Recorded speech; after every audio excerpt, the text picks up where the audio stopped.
பாடக்கூடியது யாரு? உண்ணாமலை தாயார். இது 7ஆம் நூற்றாண்டு.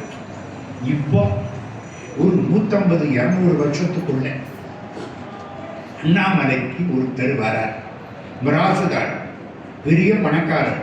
பக்கத்துல வேட்டவலம்னு ஒரு ஊர். நான் அந்த ஊருக்கெல்லாம் போயிருக்கேன். வேட்டவலத்துல மிராசுதார். உடம்பு பூரா சிறங்கு. சிறங்குன்னா தெரியுமா? இப்ப இல்லை, நல்ல வேலையா. அந்த காலத்துல சிறங்கு அநியாயத்துக்கு இருக்கும். ஊர் அப்படியே புண்ணா இருக்கும், அரிக்கும், சுருஞ்சா மேற்கொண்டு பெருசாயிரும். எங்கெங்க எல்லாம் அந்த சீல் பட்டுதோ அங்கெல்லாம் சிறங்கு வரும். இவருக்கு உடம்பு பூரா சிறங்கு. என்னென்னமோ மருந்து ஒன்றும் ஒத்து வரல. டாக்டர் எல்லாம் இவர்கிட்ட சம்பாதிச்சுட்டாங்க. ஆனா சிறந்து போக மாட்டேங்குது. கஷ்டப்பட்டார். ஒருத்தர் சொன்னார், திருவண்ணாமலைக்கு போ, அங்க ஒரு பைத்தியக்கார சாமி இருக்கார். யாரு? பைத்தியக்கார சாமி. அவர்கிட்ட போ, அவர் நினைச்சா இந்த வியாதி போயிடும். இவர் கார் எடுத்துக்கிட்டார். கஷ்டப்பட்டு ஓட்டுறார். கையெல்லாம் சிறங்கு. காலையில 5 மணி திருவண்ணாமலைக்கு வந்துட்டார். கோபுரம் அங்க தெரியணும். பக்கத்துல வந்தாச்சு. காலையில 5 மணி. எந்திரிச்ச உடனே காலையில 5 மணிக்கு என்ன வேணும்? காபி. ஆமா, உசுரே காப்பியில தானே இருக்கு. ஓ தப்பு, உசுறு செல்லுல இருக்கு. அந்த காலத்துல காப்பியில, இப்போ உசுரை இருக்கு செல்லுல. கொண்டாட்டிய காணம்னா கூட கவலைப்பட மாட்டேங்கிறான், செல்ல காணம்னா தவிக்கிறான். எல்லாரும் தான் அதுல தவிக்கிறானா இல்லையா? அந்த காலம். காலையில காப்பி வேணும். கைலாசத்துக்கு யாத்திரை போனேன், 3 தடவை போனேன். என் கூட ஒரு 30-40 பேர் இருந்தாங்க. ஒரு முறை 60 பேர் வந்தாங்க. எல்லாம் எந்த ஊருக்கு போனாலும் காலையில இங்க எங்கேயாவது காப்பி கிடைக்குமா? கைலாசநாதனை தேடினதை விட காப்பியை தேடினத அதிகம்.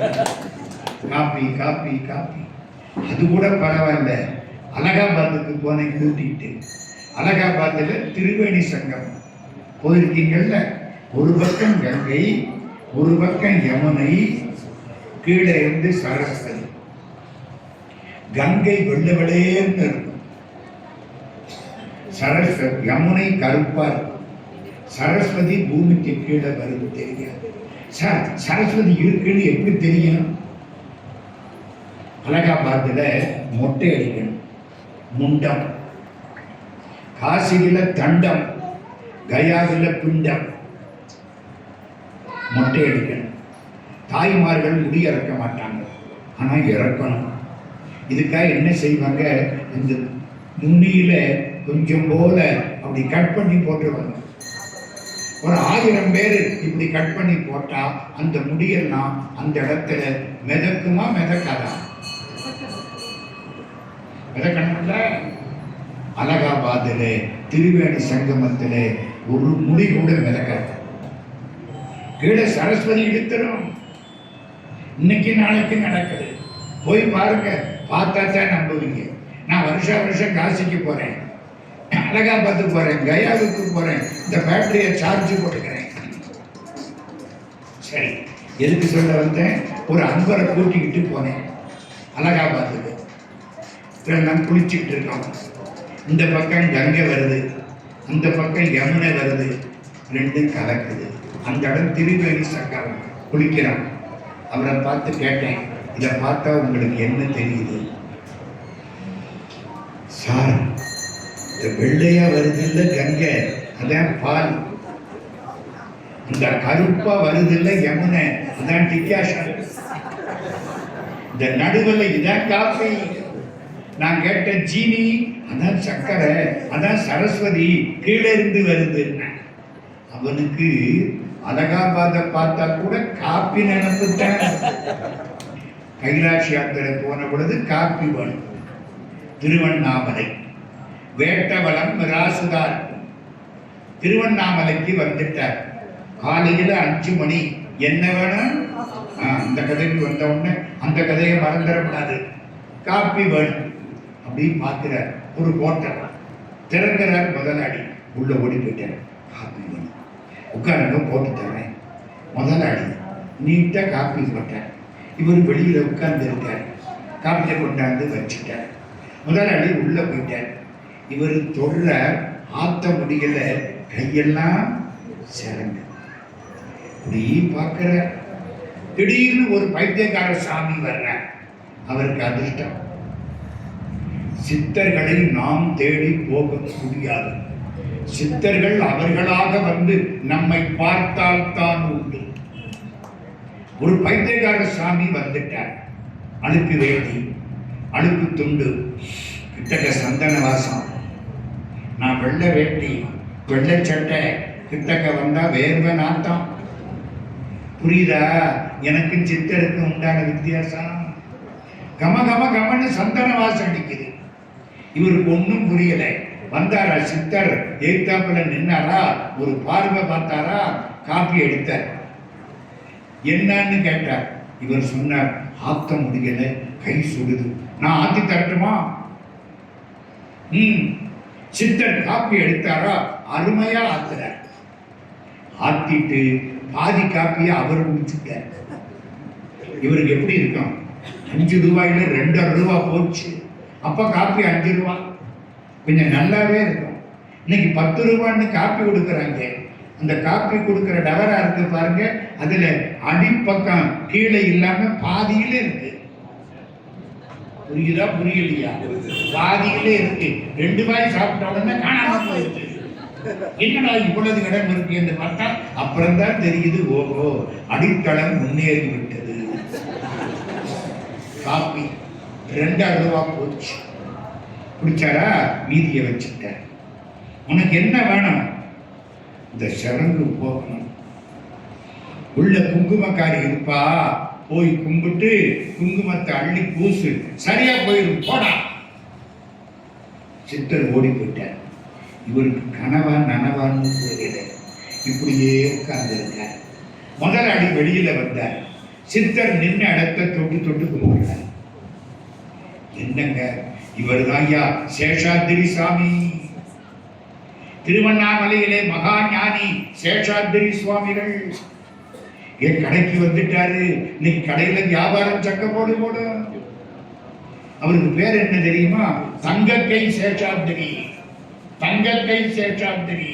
தொட்டது துளங்கு. சாமி வந்து நின்றுட்டாரு, கும்பிட்டார். ஆமா, என்ன பண்ணினார்? என் காப்பியில பாதியை பிடிச்சுட்டார். இவன் கவலை இவனுக்கு. என் காப்பியில பாதியை பிடிச்சுட்டார்.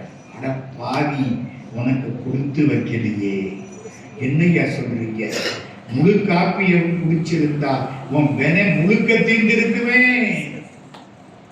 சித்தர் பாதியை வச்சிட்டாரே, உனக்கு வெனக்கணக்கு இன்னும் பாதி இருக்கு. கொடுத்து வைக்கலையே, எடுத்து வச்சது கொடுத்து வைக்கலையே, பாதியத்தானே குடிச்சாரு. என்ன சொன்னாரு? குங்குமக்காரி நிற்பா, அவள்கிட்ட போய் கும்பிடு, குங்குமத்தை பூசுன்னார். உண்ணாமல தாயார்கிட்ட போ, அவதான் குங்குமக்காரி.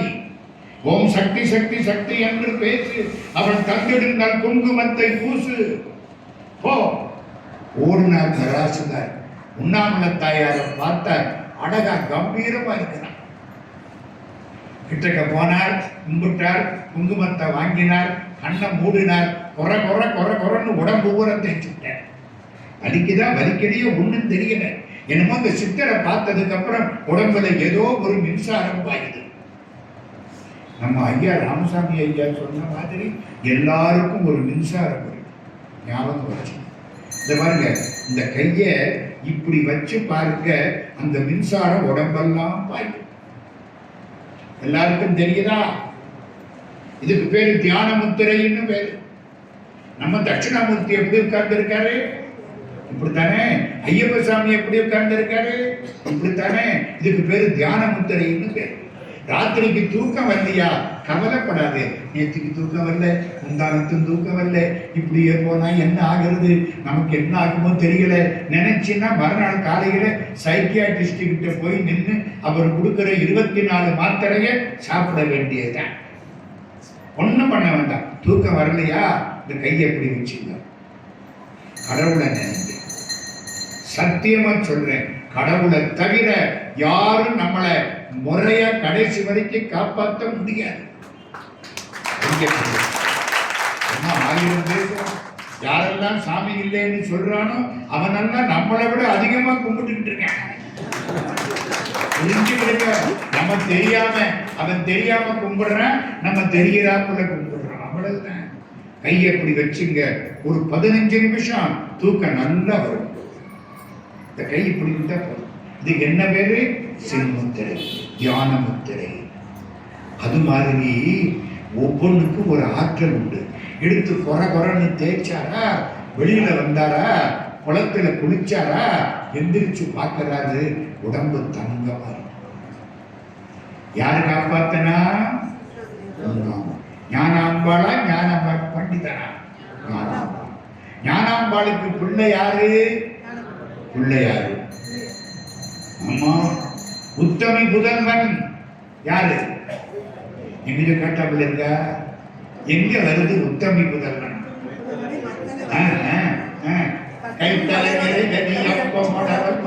கப்பிய கரிமுகனடி வேணி கட்டிடு மடியவர் புத்தியில் உரைபவர் கற்பகமென வினை கடிதேகும் மத்தமும் மதியமும் வைத்திடும் அரண்மயம் மற்பொரு திரள்புய மதையானை மத்தள வயிறனை உத்தமி புதல்வனை மற்ற வெளிமலர் கொடு பணிவேனே. உத்தமி யாரு? மீனாட்சி அம்பாள், பராசக்தி. உத்தமி புதல்வனை, அது பிள்ளையார. முருகன் யாரு? அம்மா பிள்ளையா அப்பா பிள்ளையா? அம்மா பிள்ளை. வாங்க, நான் பாட்டு சொல்றேன். அருணகிரிநாத சுவாமி மதுரைக்கு வந்து பாடுறாரு.